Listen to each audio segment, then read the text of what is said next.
Public protests are often like public religious ceremonies.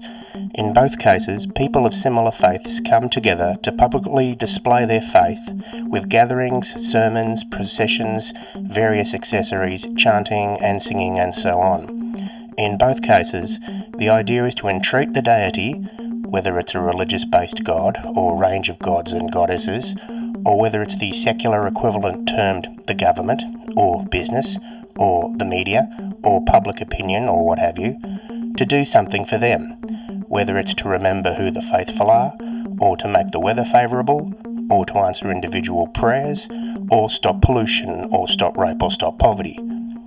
In both cases, the whole concept rests on faith in the practice of the ceremonies, which are held to be sacred and always effective in their ostensive stated outcomes. In both cases, it's all based on wishful thinking, and more often than not, simple virtue signalling. It's not that all protests are the same, because not all causes are the same. Some protests have been effective, and some protests are for tangible, realistic aims. In a lot of cases around the world, people are pushed into taking resistance action. But the effectiveness of large-scale protest, at least in the West, has reduced since the Vietnam War. The worldwide protests against the incursions into Iraq did not stop those wars. The Occupy movement did not bring down capitalism. Years of public displays from Greenpeace, Extinction Rebellion and the rest of them have not stopped or reduced climate change.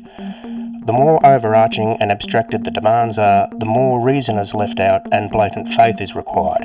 It takes blatant faith to believe that by engaging in symbolic public performances, you are actually affecting material outcomes. It's like believing that a person or lifestyle based on selected consumption actually has a material effect on the world. People need to believe in positive things.